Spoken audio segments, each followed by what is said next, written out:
नमस्कार दोस्तों, आप सभी का स्वागत है सुखदीप की आवाज़ में। दोस्तों, आप इस चैनल पर नए हैं तो चैनल को सब्सक्राइब कर लें। आइए कहानी को शुरू करते हैं। मेरा नाम रवीना है। मेरे पति बहुत ही प्यार करने वाला था। मैं अपने आप को बहुत खुशकिस्मत समझती थी कि मैं एक ऐसे पति की पत्नी हूँ जो मुझसे बहुत प्यार करता है। शायद उसके अलावा मुझे कोई इतना प्यार नहीं करता। मेरे ससुराल में मेरे सास ससुर एक जवान नन थी। मेरे पति मेरे से बड़े 2 साल थे। वह दोनों ही अपनी फैमिली के साथ दूसरे घर में रहा करते थे और मेरी नंद तो घर पर कभी कभी आती थी। वह ज़्यादातर हॉस्टल में रहती थी। इस घर में हम सिर्फ 4 लोग ही रहा करते थे। मेरा पति मुझे अपने पिता से बात नहीं करने देता था। हालांकि मेरे ससुराल वाले बहुत अच्छे थे। मेरी सास भी बहुत अच्छी थी और ससुर भी, और दोनों ही बहुत प्यार करते थे। इतनी अच्छी ससुराल मिलना और इतना अच्छा पति मिलना एक लड़की के लिए बहुत बड़ी खुशकिस्मती बात होती है। मैं जब भी अपने सास ससुर से बात करती तो मेरा पति मुझे उनसे बात करने के लिए मना कर देता था और ख़ुद भी अपने माता पिता से ज़्यादा बात नहीं करता था। वह मुझे घर में बिल्कुल भी तैयार नहीं होने देता था। वह ना तो मुझे अपने अच्छे और नए कपड़े पहनने दिया करता था और ना ही मुझे बिल्कुल भी मेकअप करने दिया करता था। उसका कहना था कि तुम खुद को पूरी तरह से ढक रखा करो और घर में कोई भी रिश्तेदार आए उसके सामने आने की तुम्हें कोई भी ज़रूरत नहीं है और ना ही मेरे माता पिता से ज़्यादा बात करने की ज़रूरत है। मैं उसकी बातों पर बड़ी ही हैरान हो जाती थी कि मैंने ऐसा आदमी पहली बार देखा था जो खुद अपनी पत्नी से मना करता हो कि वह उसके माता पिता से बात ना करे। मेरी सास इतनी अच्छी और संस्कारी औरत थी। वह मुझे हर बार अपने साथ मंदिर ले जाने के लिए कहती थी। मैं भी चाहती थी कि मैं अपनी सास के साथ कहीं बाहर जाऊं, क्योंकि वह मेरी माँ समान थी। लेकिन मेरे पति ने मुझे सख्त मना किया हुआ था कि माँ के साथ तुम्हें घर से बाहर कहीं नहीं जाना। एक दिन मैं अपने पति के लाख मना करने के बावजूद भी अपनी सास के साथ बाहर चली गई। लेकिन मेरी सास मुझे मंदिर के बजाय एक ऐसी जगह पर ले गई जहाँ जाने के बाद मेरे होश उड़ गए थे और मुझे अपनी गलती पर बहुत ही पछतावा हो रहा था, क्योंकि मेरी सास तो एक गांव की एक सीधी सादी और भोली भाली लड़की थी। मेरे परिवार वाले कहते थे कि हमारी बेटी बहुत ही सीधी है। मैं सच में बहुत सीधी थी। मैं कुछ नहीं जानती थी। कहते हैं ना कि इंसान जिस माहौल में रहता है उसी माहौल के जैसा खुद को बना लेता है। जिस गांव में मैं रहती थी वहाँ के सारे ही लोग बहुत ही सिंपल और सीधे थे, क्योंकि हमारा गांव ज़्यादा बड़ा नहीं था और हमारे छोटे से गांव की आबादी सिर्फ 25,000 लोगों की थी। हम लोग मामूली से लोग थे, लेकिन हमारा गांव बहुत ही खूबसूरत था। हम गांव के लोगों ने ही उसे खूबसूरत बनाया हुआ था। एक दिन हमारे गांव में कुछ लोग हमारे गांव के सरपंच जी के यहाँ मेहमान बनकर आए हुए थे। वे लोग शहर से आए हुए थे। पूरे गांव में उन लोगों की बहुत चर्चा हो रही थी। मैं बहुत ज़्यादा खूबसूरत थी, जबकि मेरी 2 बहनें और थी, वो भी बहुत ज़्यादा खूबसूरत थी। पर सब कहते थे कि सबसे ज़्यादा खूबसूरत तो हमारी रवीना बेटी ही है।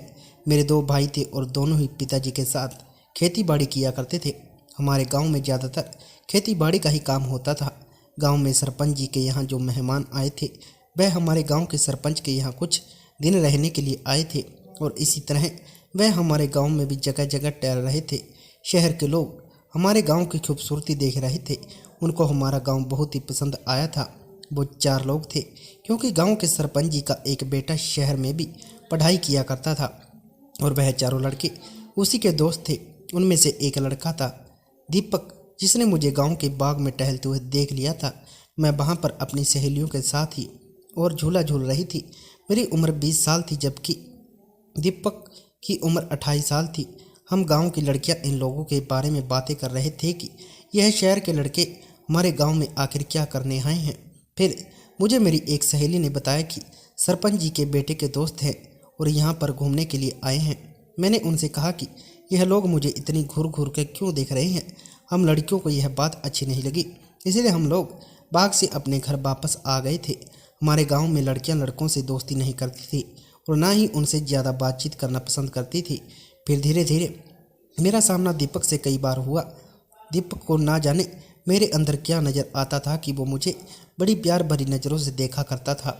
मुझे उसकी नज़रें अच्छी लगने लगी थी। कुछ दिनों के बाद मुझे पता चला कि दीपक हमारे गांव से अपने शहर वापस जा रहा था। मुझे इस बात पर बहुत ज़्यादा अफसोस हुआ था। मैं उसे मन ही मन प्यार करने लगी थी। मैं बहुत सीधी थी, लेकिन ना जाने क्यों मुझे वह बहुत अच्छा लगने लगा था। एक दिन दीपक अपने शहर वापस जाने वाला था। मेरी हालत बहुत बुरी हो रही थी। मेरे दिमाग में बार बार दीपक का ख्याल घूम रहा था। मैं आज भी बाग में गई थी जब रास्ते पर ही दीपक ने मुझे रोक लिया। मेरी सारी सहेलियां मेरे साथ थी और हमें इस तरह से देखकर वह चौंक गई। मैं अपनी सहेलियों को देख रही थी जो दीपक की इस हरकत पर बहुत घबरा गई थी। दीपक ने सारी लड़कियों के सामने मुझसे कहा कि मैं तुमसे बात करना चाहता हूँ। वह जबरदस्ती मेरा हाथ पकड़कर मुझे आगे जाकर पेड़ों के पीछे ले गया। वहाँ जाने के बाद वह मुझसे कहने लगा कि देखो रवीना, मैं तुमसे बहुत प्यार करता हूँ। आज मैं अपने शहर जा रहा हूँ। मैं यहाँ से अपनी मोहब्बत को अपने दिल में दबाकर नहीं लेकर जाना चाहता। मैं तुमसे शादी करना चाहता हूँ। मैंने दीपक से कहा कि ऐसा मुमकिन नहीं है। हम बहुत इज्जतदार लोग हैं। मेरे माता पिता मुझे जान से मार देंगे अगर उन्होंने मुझे तुम्हारे साथ देख लिया तो। दीपक मुस्कुराया और कहने लगा कि मैं यहाँ के रिवाज अच्छी तरह से जानता हूँ। इतने दिनों से यहाँ पर रह रहा हूँ। इस गांव के रीति रिवाज जानने के लिए आया था और यहाँ रहते हुए मुझे गांव के हर इंसान के बारे में खबर हो गई है। लेकिन उसके साथ ही मुझे तुमसे भी प्यार हो गया। तुम्हारे प्यार में अच्छा मौका है। तुम मेरे साथ चल लो। मैं तुम्हें बहुत खुश रखूँगा। वहाँ शहर में अपने माता पिता के साथ रहता हूँ। मेरी एक बहन भी है। वह सब लोग तुम्हें एक्सेप्ट कर लेंगे। दीपक की बात सुनकर मैं घबरा गई थी। वह मुझे भाग चलने के लिए कह रहा था। मैं ऐसे अपने माता पिता की इज्जत को रौंद कर नहीं जा सकती थी। अचानक आज ही उसने मुझे अपनी मोहब्बत का इजहार किया था और आज ही वह मुझे अपने साथ भगाने की बात भी कर रहा था। मैं बहुत कंफ्यूज हो रही थी। उधर मेरी सहेलियां हम लोगों को बड़े गौर से देख रही थी कि ना जाने हम दोनों के बीच क्या बात चल रही है। मेरे यहाँ पर रहते हुए ज़िंदगी अच्छी गुजर रही थी, लेकिन मेरे दिल में दीपक के लिए अरमान जाग रहे थे। एक तरफ से तो मैं दीपक को नहीं छोड़ना चाहती थी क्योंकि दीपक देखने में बहुत ही स्मार्ट, पढ़ा लिखा था और अमीर परिवार से था, और दूसरी तरफ मेरे माता पिता जिन्होंने मुझे बचपन से ही इतना प्यार किया था, मैं उन लोगों को भी छोड़कर नहीं जा सकती थी। मेरे कुछ समझ नहीं आ रहा था। लेकिन फिर दीपक ने मेरी तरफ देखकर कहा कि क्यों कन्फ्यूज हो रही हो?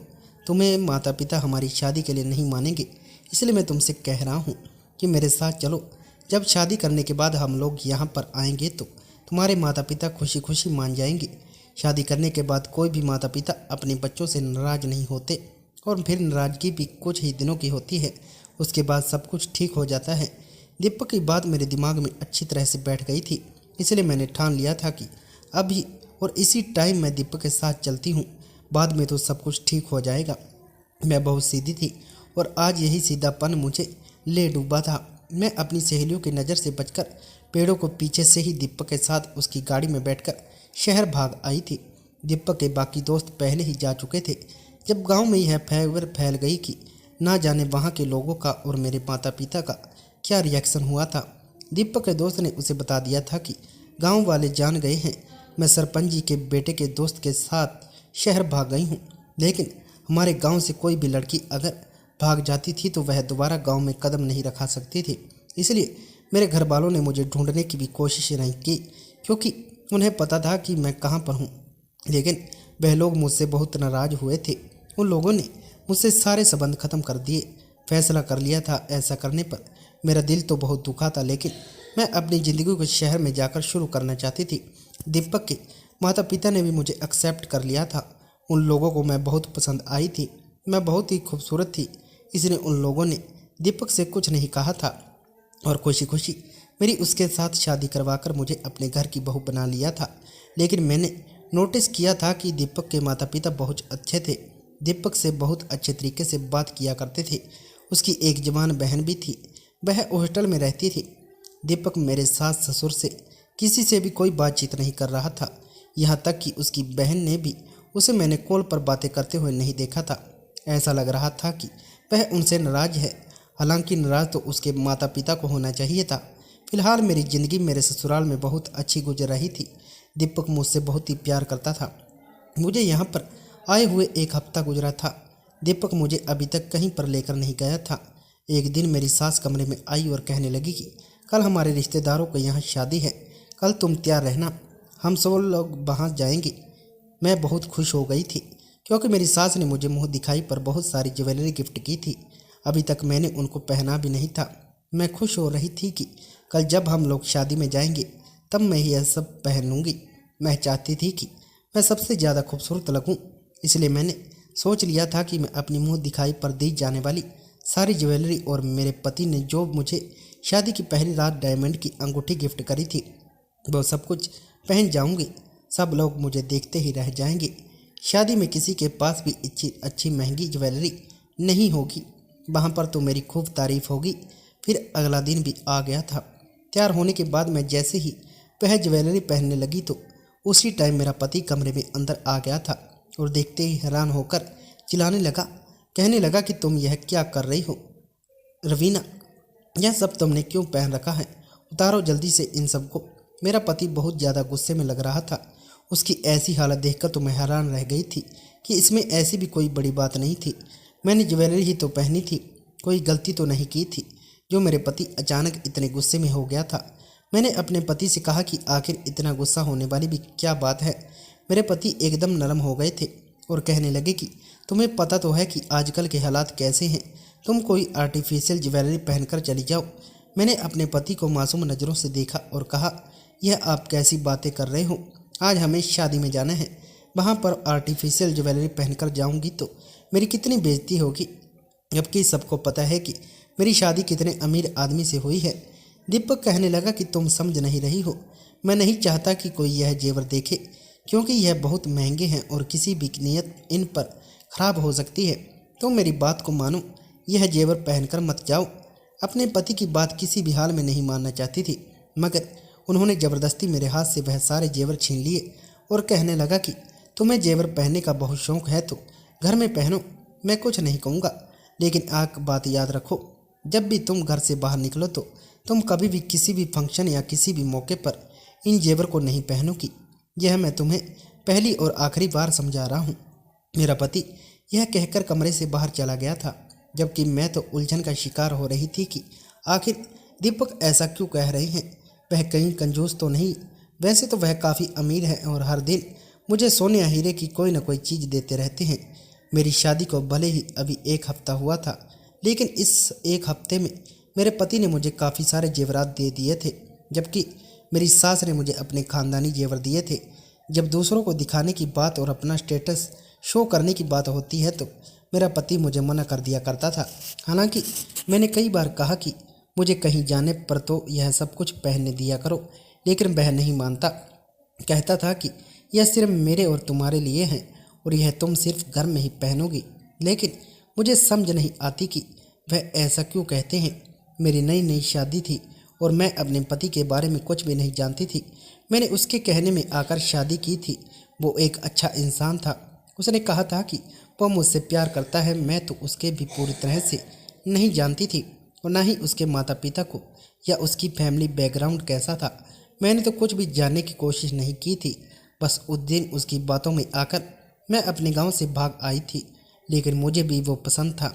सबसे बड़ी खूबी उसके अंदर यह थी कि वो एक अमीर इंसान था जो मेरे सारे सपने पूरे कर सकता था।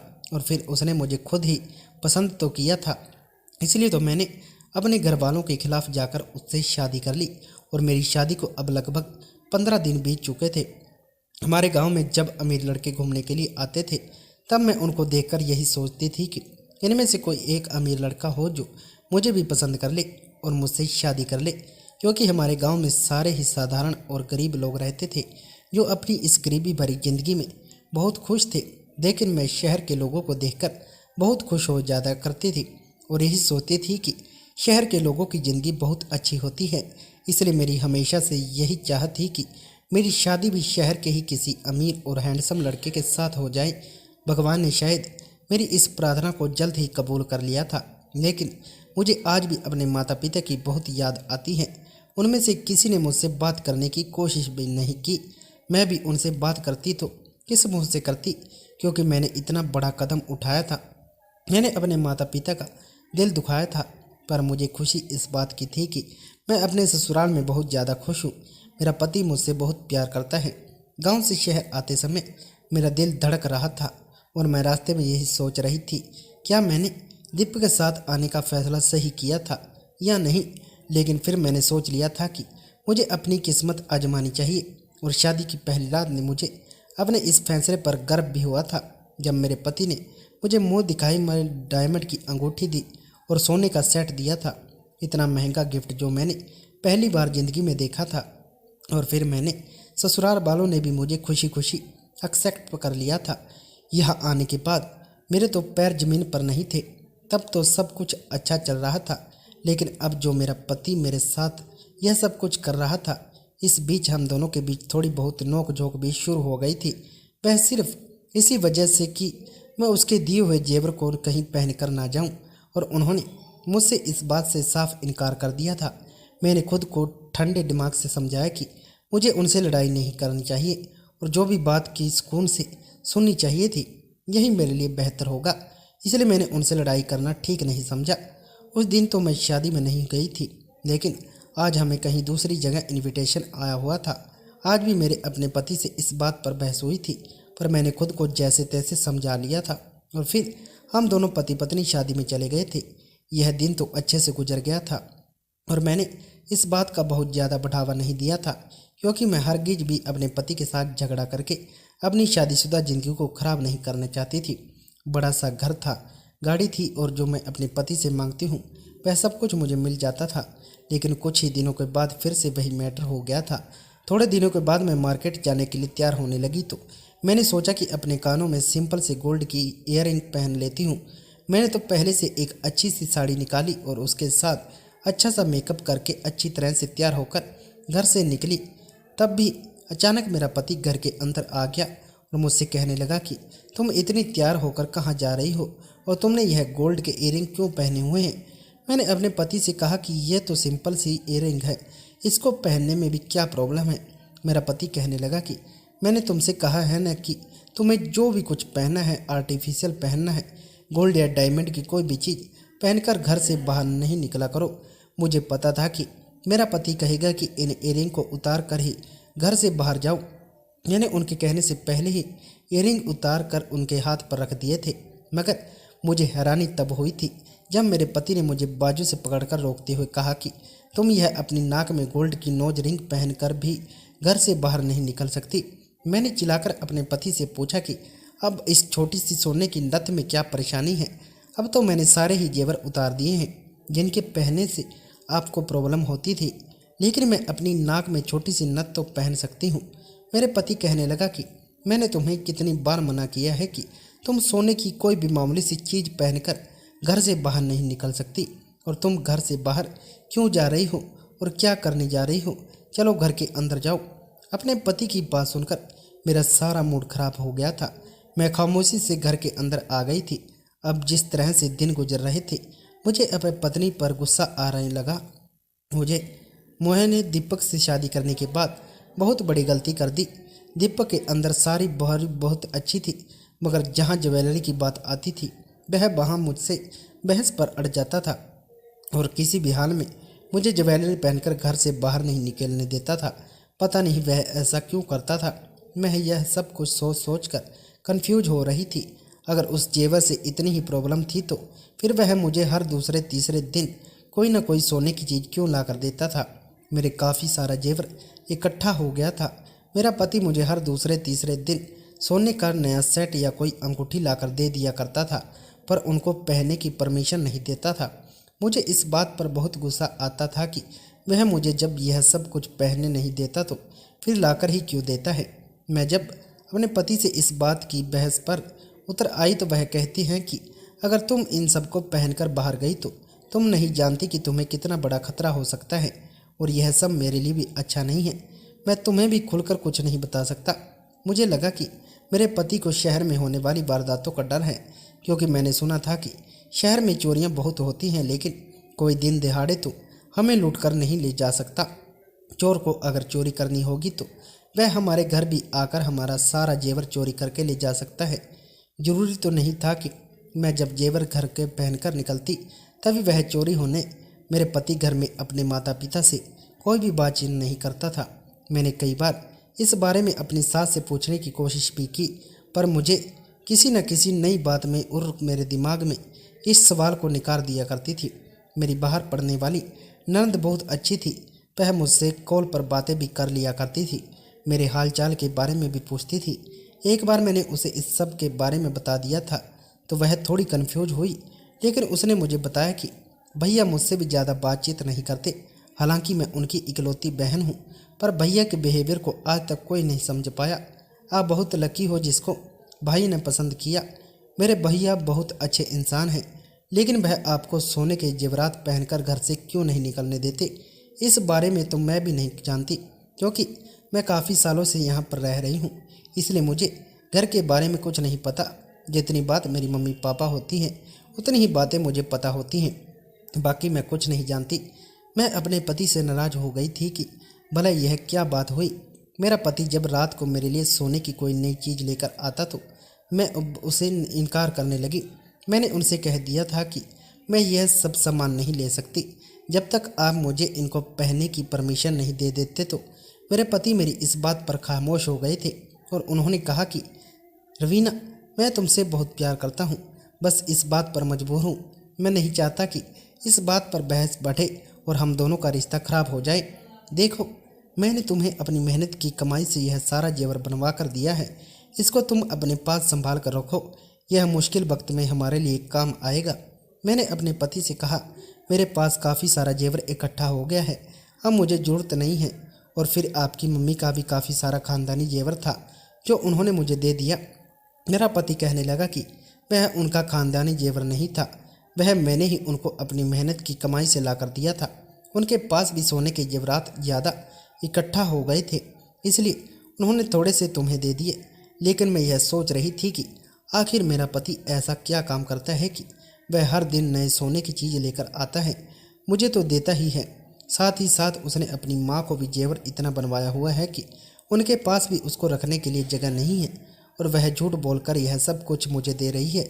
मुझे कहीं ना कहीं कुछ तो गड़बड़ लग रही थी। मैंने इस बारे में अपने पति से पूछने की कोशिश करी तो उन्होंने कहा कि तुम्हें इस बात से क्या मतलब कि मैं क्या काम करता हूँ, क्या तुम्हें मुझ पर भरोसा नहीं है। मैंने कहा, मैं तो आप पर बहुत भरोसा करती हूँ, तभी तो आपके साथ यहाँ पर आ गई हूँ। मेरे पति ने कहा कि बस इसी तरह से अपनी ज़िंदगी गुजारती रहो। मैं अपने पति से नाराज़ थी। उन्होंने बातों ही बातों में मुझे मनाने के लिए बहुत कोशिश की, मुझे बहुत सारी नई साड़ियाँ गिफ्ट करी थी, जिनको देखकर मैं बहुत खुश हो गई थी। मेरी ससुराल का घर बहुत बड़ा था, बल्कि एक बुरा बंगला था। इस घर में हर फैसिलिटी मौजूद थी। मेरे पति ने मुझे एक सोने का सेट दिया था और कहने लगे कि मैं तुम्हें हमेशा रानी बनाकर रखूँगा, बस तुम जब भी घर से बाहर जाओगी तो तुम्हें मेरी एक शर्त माननी होगी। मुझे अपने पति के इस शर्त की कुछ भी समझ नहीं आई थी कि आखिर इसके पीछे उनका क्या मतलब है। उन्हें किसी से प्रॉब्लम थी या किसी से डर था, यह तो मैं नहीं समझ पाई थी। पता नहीं वह इस तरह की बातें क्यों कर रहे थे और मेरे सामने ऐसी अजीबोगरीब शर्त क्यों रख रहे थे। मैंने सोचा था कि मैं अपने पति की आदत के बारे में अपनी सास से दोबारा से बात करती हूँ, और अब की बार मैंने ठान लिया था कि वह मुझे टालने की कोशिश करेंगे तो मैं उनकी बातों में नहीं आऊँगी और अपने सवाल का जवाब उनसे लेकर ही रहूँगी। मैं अपनी सास के कमरे में उनसे मिलने के लिए गई तो वह अपने कमरे में मौजूद नहीं थी। मुझे एक नौकरानी ने बताया कि वह अपने किसी रिश्तेदार के यहाँ गई हुई है और 2 दिन के बाद ही घर वापस आएगी। उन्होंने मुझे कॉल करने की कोशिश की थी, लेकिन मेरा मोबाइल साइलेंट था, इसलिए वह नौकरानी से कहकर चली गई थी कि नौकरानी मुझे उनके बारे में बता दे। मेरी समझ नहीं आ रहा था कि इस बार मैं किससे पता करूं और कैसे इस प्रॉब्लम का सॉल्यूशन निकाल लूं। ऐसे तो मैं अपनी ज़िंदगी नहीं गुजार सकती थी।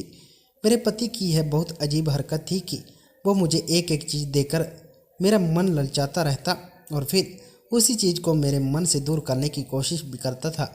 अभी तो मुझे यह भी नहीं पता था कि दीपक आखिर क्या काम करता है। कहने को तो उसने मुझे किसी चीज़ की कोई कमी नहीं होने दी थी, मगर फिर भी मैं इस शर्त के साथ ज़िंदगी नहीं गुजार सकती थी, क्योंकि मुझे इस सब की वजह पता नहीं थी। एक रात मैं गहरी नींद में सो रही थी, तभी अचानक घबराकर मेरी आंख खुल गई, क्योंकि मेरे पति के नंबर पर रात के 3 बजे अचानक किसी की कॉल आई थी। मेरे पति ने कॉल रिसीव की और धीमी आवाज़ में बात करने लगे। मेरे पति को नहीं पता था कि मैं उनकी कॉल आने पर जाग गई हूँ।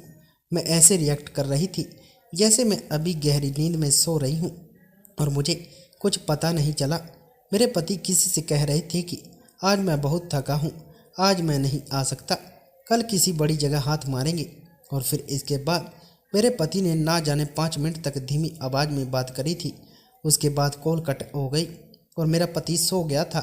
लेकिन मैं समझ नहीं पा रही थी कि आखिर मेरे पति के पास रात के समय किसका फ़ोन आया था और वह इस तरह की बातें क्यों कह रहे थे।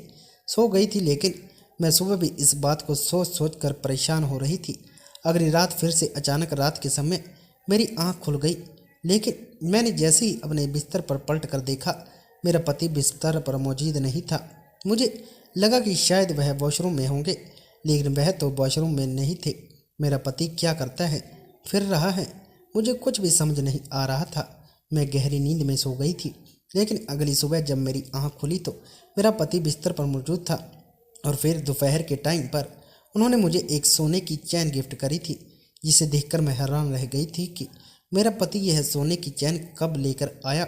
मैंने अपने पति से कहा कि आपने यह गिफ्ट मुझे रात क्यों नहीं दिया, तो वह कहने लगा कि रात में मैं यह तुम्हें देना भूल गया था, इसलिए अभी यह रख लो और खुश हो जाओ। तुम्हारी खुशी से बढ़कर मेरे लिए कुछ भी नहीं है। अब धीरे धीरे ना जाने क्यों मुझे दीपक पर शक होने लगा था। इतना सोना तो किसी अमीर इंसान के पास नहीं होता जितना मेरे पति के पास आ रहा था। पता नहीं क्या मैटर था, और फिर रात को उनके इस तरह से घर में गायब होना मेरी कुछ समझ नहीं आ रहा था। अभी 2 रातें और गुजर गई थी। ना तो अब मेरे पति घर से बाहर गए थे और ना ही इन दिनों उन्होंने मुझे कोई गिफ्ट किया था। लेकिन एक दिन मेरे पति चोरी चुपके किस फ़ोन पर बातें कर रहे थे। उन्होंने कहा था कि मैं दोपहर को आ जाऊंगा अपना हिस्सा लेने के लिए। देखो, मैं चाहता हूं कि मेरा जितना भी हिस्सा है वह सब मेरी पत्नी के पास इकट्ठा होता रहे। उसके बाद मैं अपनी पत्नी को लेकर विदेश चला जाऊंगा, क्योंकि मैं जानता हूं कि हमारी चोरी एक न एक दिन सारे लोगों के सामने पकड़ी ही जाएगी। तो मैं अपनी पत्नी की नज़रों में बेइज्जत नहीं होना चाहता। यहाँ जो कुछ भी है वह सब इन लोगों का है, और इन लोगों का मुंह तो मैंने बड़ी मुश्किल से बंद किया है। लेकिन अगर रवीना को कुछ भी पता चल गया तो बहुत बड़ी मुसीबत आ जाएगी। वह मुझे छोड़कर चली जाएगी। मैं उसे नहीं छोड़ सकता। मैं उसे गांव से बहुत बहला फुसलाकर अपनी बातों में लेकर आया हूँ। उसे यहाँ पर बेचारी अपने माता पिता को छोड़कर मेरे साथ यहाँ पर रह रही है, लेकिन हर रोज़ वह मुझसे सवाल करती है। मैं उसे यूं सामान गिफ्ट करता हूँ, लेकिन वह इस सब में से किसी भी चीज़ को पहन कर सकती, क्योंकि उसे मैंने मना किया हुआ है। दीपक की ये बातें सुनकर तो मेरे होश उड़ गए थे। आखिर वह सब किस तरह की बातें कर रहे थे? आखिर वह ऐसा क्या करते हैं? मुझे तो अब अपने पति पर शक ही नहीं बल्कि पूरा यकीन हो गया था कि मेरा पति जरूर कोई गलत काम कर रहा है। मैंने अब अपने पति पर नज़र रखना शुरू कर दी थी। मैं रातों को भी अपने पति पर नज़र रख रही थी, पर मेरा पति इन 2-3 दिनों में कहीं भी नहीं जा रहा था, और मेरी सास भी अभी तक नहीं आई थी। मेरे ससुर बह भी मेरी सास के साथ ही गए हुए थे, लेकिन इन दोनों को अपने रिश्तेदारों को यहाँ गए हुए इतना टाइम क्यों लग रहा था? उन लोगों को आ जाना चाहिए। एक दिन मेरे पति के पास किसी की कॉल आई और मेरे पति ने कहा कि मैं आधे घंटे में आता हूँ। मुझे अपने पति का पीछा करने का अच्छा मौका मिल गया था, क्योंकि मैं चाह रही थी कि मैं अपने पति के पीछे जाकर देखूं कि आखिर यह सब क्या मैटर है। मेरे पति के घर से निकल गया तो उसके फ़ौरन 5 मिनट बाद ही मैं भी उनका पीछा करते हुए घर से निकल गई थी। लेकिन यह बात बड़ी ही अजीब थी कि इतनी सारी कार होते हुए भी मेरा पति रिक्शा करके क्यों गया था। मैं अपने पति का दूसरे रिक्शा से बैठकर पीछा करने लगी थी। मेरा पति एक अजीब सी जगह पर जाकर रुक गया था। मैं इस शहर के रास्तों को नहीं जानती थी, इसलिए मैं रिक्शा वाले पर निर्भर थी। मेरा पति रिक्शा को उतर गया था। मैंने अपना मुंह दुपट्टे से छुपाया हुआ था ताकि मेरा पति मुझे पहचान न सके। मेरा पति एक छोटे से घर में चला गया था। वहाँ पर बहुत सारे आदमी बैठे हुए थे। मैंने घर के अंदर झांक कर देखा तो वह सब लोग मेरे पति के आने का इंतजार कर रहे थे। उसके बाद उन लोगों ने कुछ ऐसा किया जिसको देखकर मेरे पैरों तले से ज़मीन निकल गई थी। इन लोगों के पास तो बहुत सारा जेवर था। इतना सारा सोना आखिर इन लोगों के पास क्या कर रहा था? मेरी कुछ भी समझ नहीं आ रहा था। फिर उन लोगों ने उसमें से थोड़ा सा सोना निकालकर मेरे पति को दे दिया और कहा कि तुम्हारा हिस्सा तुम्हें मिल चुका है, तुम जा सकते हो। मेरे पति ने कहा कि पुलिस वालों को भी तो पैसे देने होते हैं, पुलिस वालों को पैसे तुम खिला देना, क्योंकि हर बार मैं ही पुलिस वालों को पैसे देकर उनका मुंह बंद करवाता हूँ और फिर अपने हिस्से में से भी मुझे ही पुलिस वालों को देना पड़ता है। उन आदमियों ने मेरे पति को कुछ समझाया और फिर मेरा पति वहाँ से बाहर निकल आया। मैं समझ गई थी कि मेरा पति क्या काम करता है। मैं खामोशी से घर को वापस आ गई। जब मेरे पति घर आया तो मैं पहले से ही उसका इंतजार कर रही थी, क्योंकि आज मैं उसके ही मुंह से उनकी सच्चाई को जानना चाहती थी कि आखिर वह कौन है और यह सब क्या करता है। फिर रहा मेरा पति। जब घर आए तो मैं उसके सामने खड़ी हो गई और मैंने उसे सवाल कर दिया। मेरा पति मुझे देखकर चौंक गया था कि मैं उससे यह किस तरह का सवाल पूछ रही हूँ। मैंने अपने पति से कहा, मैं जानती हूँ कि तुम यह सोना कहाँ से लेकर आ रही हो, इसलिए तुम्हें अब कुछ भी छुपाने की जरूरत नहीं है। मेरा पति मेरे सामने शर्मिंदा हो रहा था। फिर उसने मुझे वह बात बताई जिसको सुनकर मेरे होश उड़ गए थे। मेरे पति ने बताया कि दरअसल यह बंगला उसने सिर्फ मुझे इम्प्रेस करने के लिए राय पर लिया हुआ है और वह लोग उसके माता पिता नहीं हैं, बल्कि उसका तो इस दुनिया में कोई भी नहीं है। और जिस लड़की से मैं फ़ोन पर बातें करती थी वह मेरे पति के दोस्त हैं, ताकि मुझे पूरा यकीन हो जाए कि यह फैमिली दीपक की है। दीपक ने ना ऐसे मुझसे शादी करने के लिए किया था। दीपक के पास काफ़ी सारा सोना है, पर वह उसको बेच नहीं सकता, क्योंकि वह सारा सोना बैंक से चोरी किया गया है। उसका पूरा ग्रुप बना हुआ है। यह सब लोग बैंक में डकैती डालते हैं और वहाँ के लॉकर से रखा हुआ सारा सोना चोरी कर लेते हैं। पुलिस अभी तक इन लोगों को पकड़ नहीं पाई, क्योंकि यह लोग नकाब पेश चोर हैं जिनकी पहचान अभी तक नहीं हुई। मेरा पति और उसके ग्रुप के लोग किसी भी दिन पुलिस के हत्थे से लग जाएंगे। मेरा पति हमारे गांव के सरपंच के यहाँ गया हुआ था और जब उसने गांव में मुझे देखा तब वह मेरा दीवाना हो गया था। लेकिन वह तो पहले से ही चोर है। उसने मुझे अपनी बातों में लिया और मेरी खातिर उसने इस बंगले का और नकली माता पिता का अरेंजमेंट कर लिया, ताकि मैं उससे शादी कर लूँ और उसके साथ यहाँ पर रहूँ। यही वजह थी कि वह अपने नकली माता पिता से ज़्यादा बातचीत नहीं करता था। तभी से उसके नकली माता पिता ने मुझे इतनी आसानी से एक्सेप्ट कर लिया था। और जो लड़की मुझसे फ़ोन पर बातें करती थी वह उसकी बहन नहीं थी, बल्कि उसके दोस्त थी। वह दूसरे शहर में नहीं पढ़ती, बल्कि उसके ही ग्रुप की एक चोरनी है। मुझे समझ नहीं आ रहा था कि मुझे किस तरह से बेवकूफ़ बनाया गया। मुझे दीपक जेवर पहनकर घर से बाहर निकलने के लिए इसलिए मना करता था कि अगर मैं जेवर पहनकर घर से बाहर निकल गई तो कोई भी इंसान इस जेवर को पहचान सकता है और इससे मेरे पति की पकड़ हो सकती है। दीपक बहुत ही चालाक इंसान था।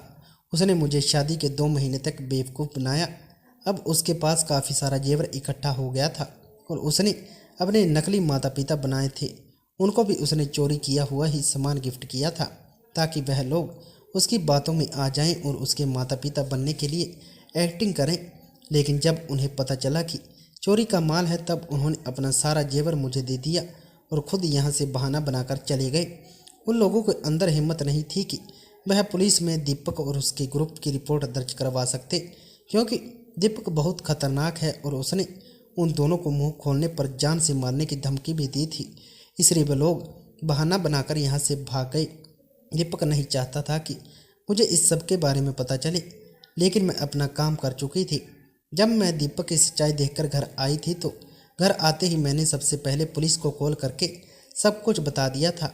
थोड़ी ही देर में घर पर पुलिस पहुंचने वाली थी। दीपक ने कहा था कि वह मुझसे बहुत प्यार करता है और आधे से ज़्यादा झूठ उसने मुझे पाने के लिए बोला था। वह मुझे छोड़ना नहीं चाहता था। उसने अपना काफ़ी सारा सोना इकट्ठा कर दिया था और वह मुझे विदेश लेकर जाना चाहता था, ताकि वहाँ पर सोना वहाँ बेचकर मेरे साथ हंसी खुशी ज़िंदगी गुजार सके और मुझे किसी चीज़ के बारे में कभी कुछ ना पता चले वह क्या करता है। लेकिन भगवान की करनी अच्छी थी कि मुझे उस पर शक हो गया था। दीपक मुझसे काफ़ी मांग रहा था कि मैं उसे माफ़ कर दूं, लेकिन मैंने उसकी खातिर अपने माता पिता को छोड़ा था और उन लोगों को बिना बताए उसके साथ यहाँ पर भागकर आ गई थी। मुझे नहीं पता था कि दीपक इतना घटिया इंसान है।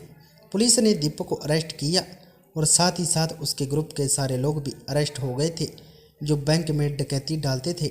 दोस्तों, आप सबको हमारी आज की कहानी कैसी लगी हमें कमेंट बॉक्स में ज़रूर बताना और आप इस चैनल पर नए हैं तो चैनल को सब्सक्राइब जरूर कर लेना।